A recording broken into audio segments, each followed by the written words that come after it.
Well, hello, everybody. Good night. This is the fourth Joe show I've done, and it is a solo show that I do anytime that Al is not able to be here. His son is graduating from high school, and he had an event that he had to go to tonight, so I don't like doing these, but I figured to get a little content out there and to fill the blank, I would do this myself. Next week, we're going to have Al's dad back, and Al's dad and I are going to do a couple shows in a week and a half or so because Al is going out of town. So that ought to be some fun. So I watched a if you like intellectual stimulation and you want to listen to some people that are probably smarter than you are. It's definitely smarter than I am, that's for sure. Discuss things that without watching any kind of news show where there's four boxes and there's an idiot in each box yelling at each other or yelling at one another, then I would suggest that you go to YouTube and there is I don't know what the name stands for, but it's called a MUNK, M-U-N-K, debate. That's the series of debates. It's in Canada, and this debate had featured Jordan Peterson, Michael Dyson, Michelle Goldberg, and Stephen Fry.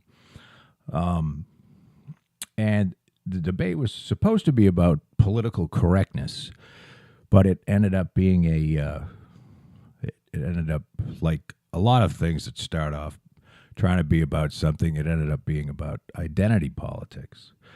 I'm not sure if any of you have paid attention or not to this, or whether you're even curious. But it's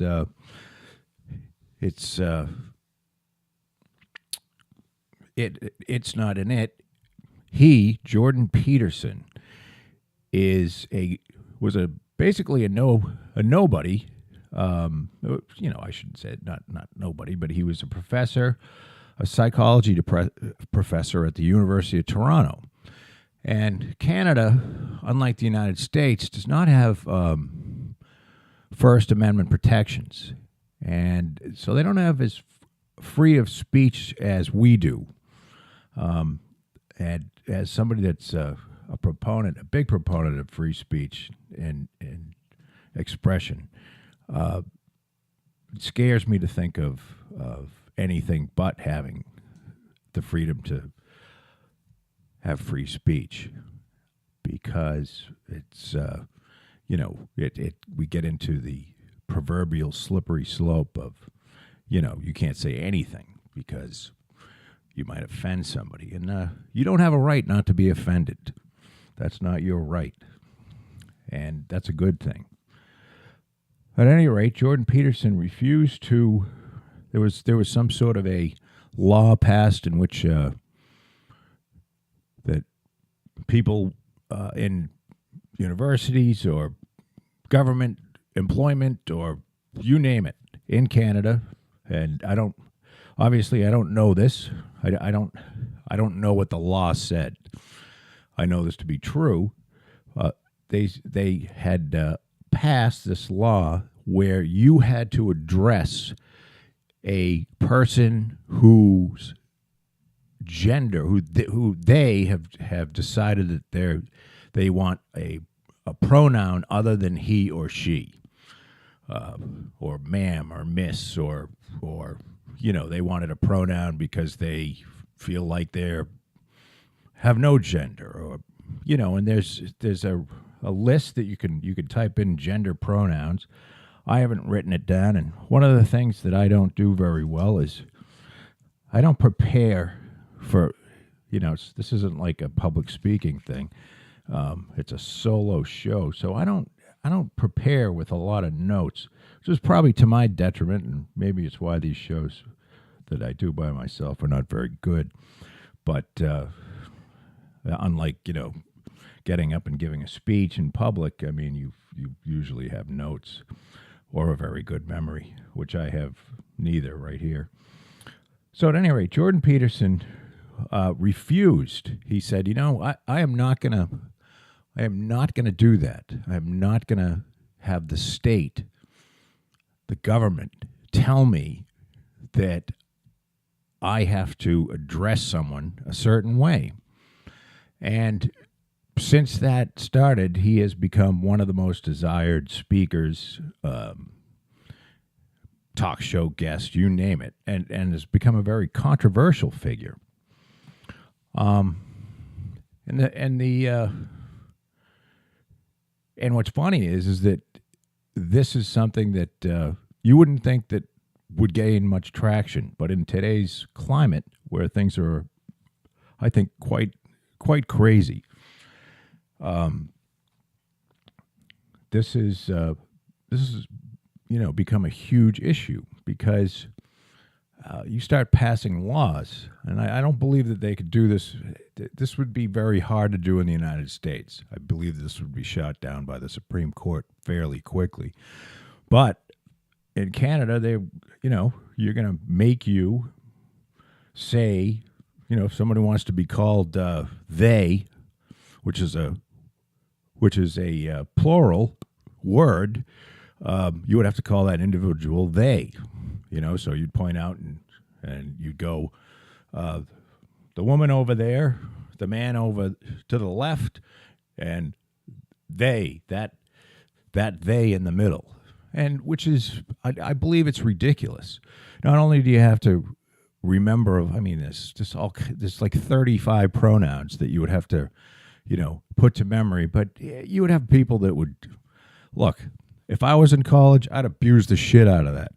I'd have a pronoun that I would make the teacher call me if that was, just to fuck around. It's just that's my mentality. So the problem is that this is a serious deal where it's a law. You break the law, and Jordan Peterson's argument was, people would say, oh, this is not that much of a big deal. But what happens when you break the law? Well, you get a parking ticket. That's breaking the law. You park somewhere illegally.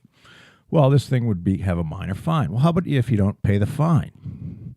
Eventually, what happens is, with any kind of law, is that if you let it go long enough, eventually your freedom gets taken away. Meaning, if you have a parking ticket and you don't pay it, at some point, you're probably going to be, whether the government will, if you just say, fuck you, I'm never going to pay this thing, they will either, there'll be a bench warrant for you, so they were not going to come to your house and get you, but if you happen to get pulled over and they run your name, it's going to come up, and this would be the same thing as a parking ticket, but it's a speech ticket because you didn't correctly address somebody. And I just can't imagine having that kind of, putting that kind of, first of all, just the propensity for abuse of something like that is just overwhelming. I mean, I can just see, I think that there's way too many laws, way too much vague laws that are written so that they can be interpreted so many different ways that, people can do a lot of crazy bad shit with it, which they do. So, at any rate, this debate started, and it's about 2 hours long. And if I really recommend that if you've got a couple hours and it is it's on YouTube, so there's video as well. So, but you can just easily not do your work and watch this thing. And it went from political correctness, which is basically, language and policies that we're going to avoid offending groups. And that's sort of the definition of political correctness is to just bend over backwards so that you don't offend anybody. And I think it's a crazy idea. If you put 1,000 people in a room, there's no way that nobody's going to walk out unless you say nothing. Nobody's going to walk out of a lecture unoffended. I mean, you could have somebody up playing Mozart on a piano, and some asshole is going to walk out offended. He hit the wrong, he played Mozart in, C major or D minor or some fucking stupid thing. And there's people like this all over the place. They're constantly offended, and they're looking for it, eyes wide open, constantly looking for ways to be offended so that they can jump up and down and so it started as a political correctness debate, and it, of course, like anything else, fell into identity politics, which is basically, you basically what you do with identity politics is you shut down any speech that you don't like, or you come out and chastise through words like calling somebody a racist or a misogynist or a homophobe or a xenophobe. If anybody says anything that is remotely, falling in a category that some group doesn't like, then they get to turn on you and call you all kinds of bad names that might hurt your feelings, but that doesn't matter. And that's kind of a recipe for disaster. And this last presidential election was very much an identity politics election. And the identity politics lost, which I think is wonderful. Maybe you don't. But identity politics is a shitty thing. And I don't think it helps the individuals in the group either. I believe that you should be able to go out in public and not be accosted. I'm a believer in that. Meaning, you shouldn't go outside and immediately be called any kind of name, no matter who you are. And there are various laws that protect us from people that would attack you verbally, say at your front door, or from the street. But there's, if you're some sort of a public person and you live on a street that's a public way, free speech is going to be tough for you because if you're controversial and you're not liked, somebody could very well drive up and do that and yell at you and call you all kinds of shit, and there's not a hell of a lot you can do about it. So this debate had a person who I don't know, Michelle Goldberg. I've never seen her before, and I'll tell you So it was Jordan Peterson and Stephen Fry, and Stephen Fry's I recognized him. He's an English actor, but he's also some sort of a scholarly. He's certainly well-spoken, intelligent individual, and Jordan Peterson were on one side of the debate. Stephen Fry, Jordan Peterson, and Michael Dyson, who has been on. You would recognize him. He's on television quite a bit. He's on a lot of the Sunday shows that. Meet the Press, and this week with George Stephanopoulos, or that show at Jake Tapper has at 9:00 in the morning that I can't remember the name of. It's Dr. Michael Dyson. I believe he's a doctor, and he's also a preacher as well.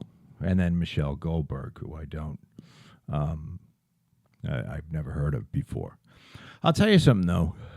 and this is just an observation, and it's anecdotal, and it's probably wrong, and you can call me a misogynist if you want, but it seems to be the people, women, that are the most upset about this stuff are always fucking ugly. I don't know why that is. Maybe it's really tough being a fucking ugly chick. You know, I don't know.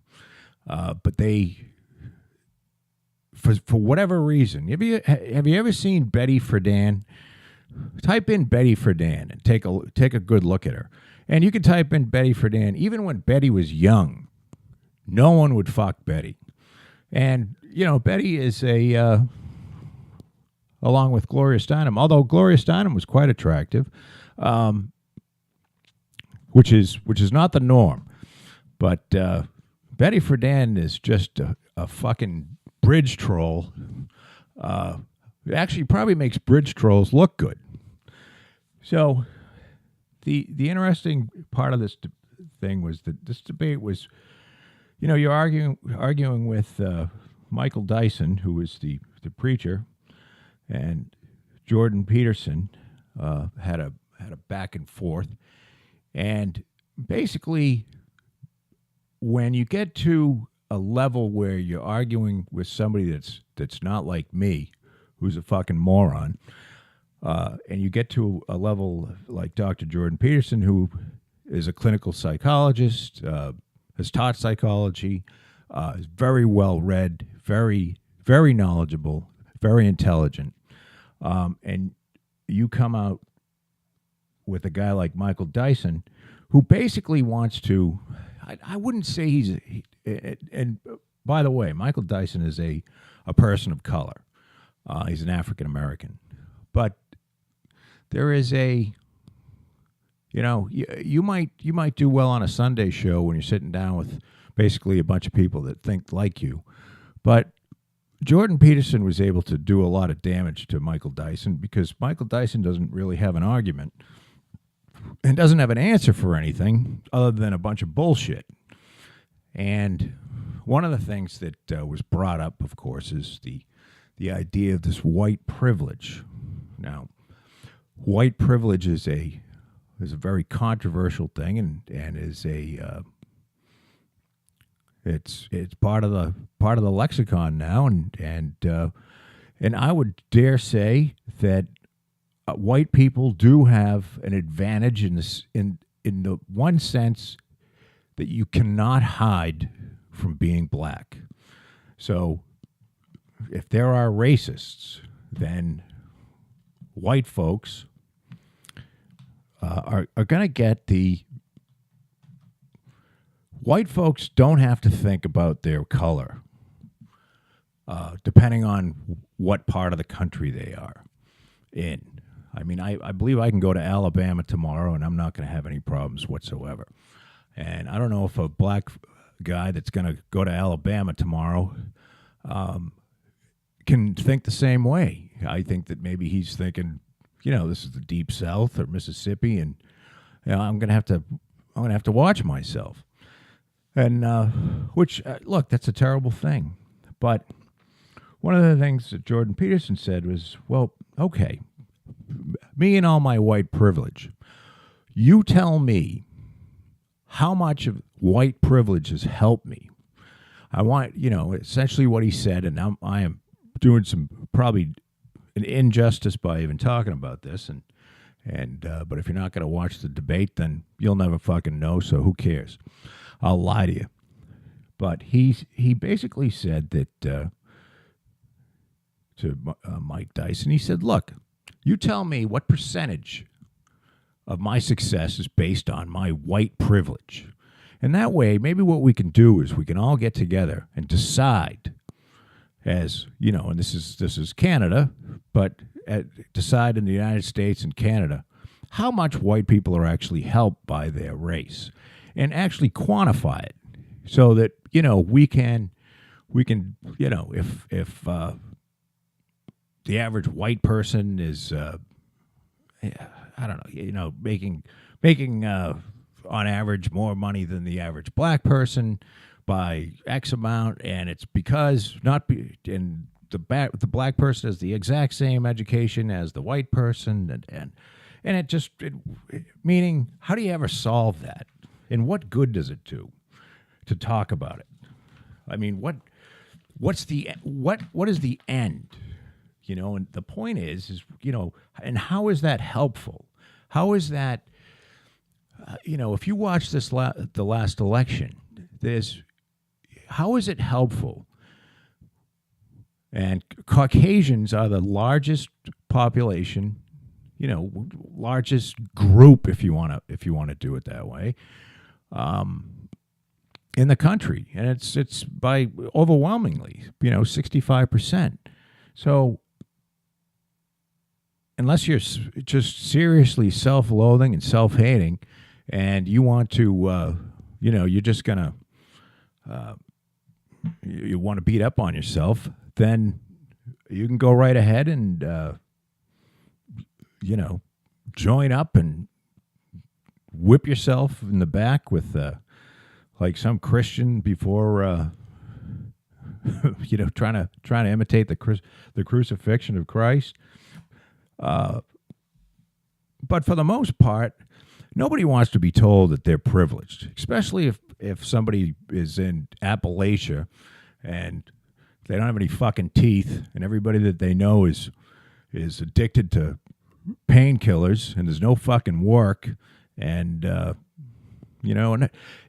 one of the most, I would say, one of the most privileged group of white people, the Jews, who happen to have a Holocaust. You often wonder, well, I know that the black people were slaves, but how's the Holocaust? How does that compare towards slavery? Are we going to somehow quantify the two and then somehow, let's do some formula. So, the Jews had the Holocaust, but the Holocaust was only for, 3 or 4 years, where slavery was for a couple hundred. So you got to, it's just doing this kind of stuff is insane. I'm not saying that it's probably a shitty example, and I'm not saying that we should forget about the Holocaust nor slavery, but it's a to use it and try to pit one group against the other, the majority, you're going to lose, and that's what happened. And that identity politics gave us Donald Trump. And I sincerely believe that Barack Obama gave us Donald Trump, because Barack, love him or hate him, and I am very. Let's put it this way: I wasn't unhappy that Barack Obama won the presidency, and I don't think he was Al thinks he's the worst president ever. I think that he did fine, and I was very proud that our country elected a man of color, who was half white, by the way, and raised by white people. But that's neither here nor there, I guess. So the point is, there's an interesting debate going on. I wanted to bring this up as far as this MUNG debate with these 4 individuals, and I'd highly recommend that you would go and listen to it, because it's a lot more intelligent than listening to me. Roseanne Barr was shit-canned, and I guess Roseanne, I read some of it. The one thing that gets me is that Roseanne said something about Valerie Jarrett, and I know who Valerie Jarrett is. And the thing is, I never knew Valerie Jarrett was black. Roseanne Barr said something to the effect that, mixing, mixing a liberal with a fucking monkey gives you a Valerie Jarrett or something like that. And she has come out and said, I didn't know she was black. I thought she was Jewish or something. So you can never be too careful, folks, because you just don't know how often you're going to, or when you're going to offend somebody.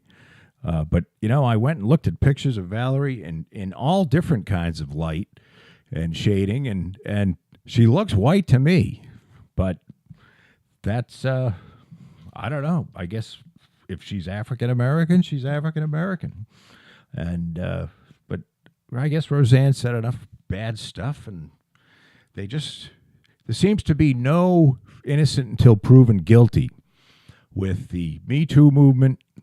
And not that anybody should be forgiven if if you're a Bill Cosby, it's a pretty terrible thing. But the Me Too movement or this the identity politics, on the smaller level, such as people like various celebrities saying stupid things, they're out there watching it. And this woman, such as Michelle Goldberg, who is part of this debate, well, she's watching and just with bated breath, waiting to pounce on anyone that says anything that she could deem to be offensive to her. And there's a lot of her to offend because she's a big fat animal, which probably isn't helpful, but I just figured I'd point that out. The thing is, and I'll tell you something. One of the things, and I'm going to segue into this and see if I can do it without too many speed bumps. One of the things that identity politics and politics where you're trying to undermine and saying that the last administration, say in the presidential realm, isn't helpful. Is, say, when Barack Obama, his big promise was to get rid of this horrible Guantanamo Bay. Now, I was not for the Iraq War at all. I thought the Iraq War was fucking blatant violation. I don't think we had any right to go there. I think it was, the biggest enemy of Iraq was Iran, and we took away Iraq, so now Iran can run free. I think it's one of the most stupid things that was ever done. And of course, one of the resultant things from the Iraq War was the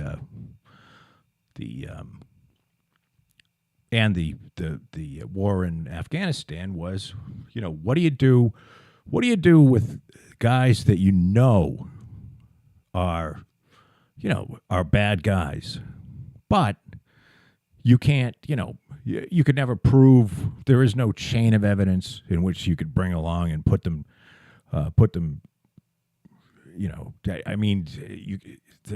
there's a video, but you could make an argument that video had been tampered with. There's no chain of evidence that would stand up in a U.S. court. Although a lot of the courts are putting in some of the wacky judges that are fucked and don't follow the law. But what do you do with these people? They're terrible. What are you going to do with them? So Guantanamo Bay was, I guess, an answer to that. It was a solution to that need. And what's interesting is Barack Obama, before he got into office, one of his campaign pledges was he was going to close Guantanamo Bay down. Now, he didn't do that, and I'm not saying that Barack Obama's a bad guy because he didn't do it, because I believe when you become president, there's a holy shit moment where you become president and they bring you in and they say, well, here's what's really going on, Mr. President-elect, and you sit there and you go, holy fuck, and you just don't know. You don't know. We don't know as citizens. And I can get there's a whole nother discussion here to be had about, how much we shouldn't know and how much we should know. And I believe there's 5 million people that have security clearance.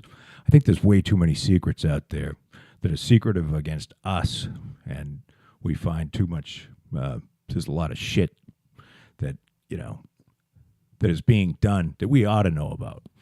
But that's for another time. But I'm going to keep going on this Guantanamo thing. So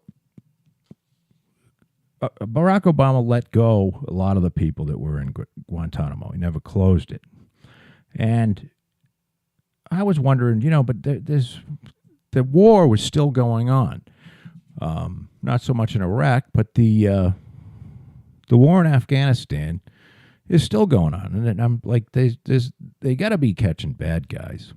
Well, here's how Barack Obama didn't add to the prison population at Guantanamo Bay. Instead of going and capturing bad guys and putting them in Guantanamo Bay, where they lose the right of habeas corpus and all the rights that we enjoy in the United States. Well, instead of doing that, what Barack Obama did was he fucking blew them up. And a lot of times he blew them up with their own family and people standing around him. And I'm not making this up. The number of drone strikes under Barack Obama it's incredible.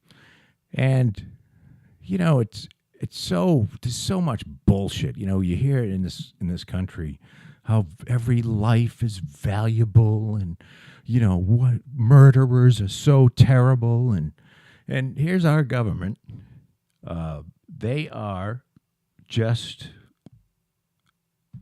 run by supposedly the most liberal, fair-minded person to ever have occupied the office of the president.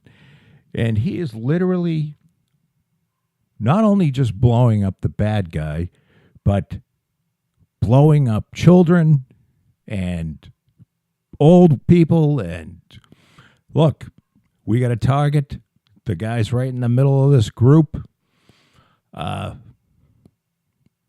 might be the family of the guy, but maybe they're bad people too. And we call that that's the right thing to do. And so God forbid we lock the bad guy up and put him in Gitmo. Nope. What we're going to do, which is much better so that old Barry can keep a campaign promise, is we're going to blow them the fuck up with their family. And sit there and talk about how precious every life is. And believe me, I don't think every life is all that precious, which is also a discussion for another day. But I'll tell you, it's a wacky situation out there. I don't actually know what the policy now is in Guantanamo Bay. I know it's still open. I haven't looked at. Maybe I should have before this little fourth installment of the infamous Joe show. But it's we live in interesting times here, and the solution to a problem like the Guantanamo thing is quite interesting. So, and I'm sure you can find all kinds of information that'll tell you that that's not what happened. But if you look hard enough, that's what they did. So I think I've hit like 33 minutes, which is, these shows that I do by myself. About a half an hour of constant talking is about all I can stand to listen to myself. And it's probably all, well, actually, you've probably turned this off 25 minutes ago because that was all you could stand. But listen, this show is on a web, is on part of our main podcast, which is Kind of Right. And listen, if you enjoy the show, great. Tell a friend. If you happen to be able to listen to podcasts, if you have that kind of time or a situation where you can listen to something while you're working, we'd appreciate that. If you don't like us, well, that's fine too. And as Al and I talk about quite frequently, we're not really looking for fame or fortune, but but we really do like hate mail. We've gotten some, but not nearly enough to satisfy my need for it. But listen, everybody, have a great weekend. It's Thursday, so it's a little early for a great weekend, but have a great Friday. And Al and I will be back with you next Tuesday. Take care now.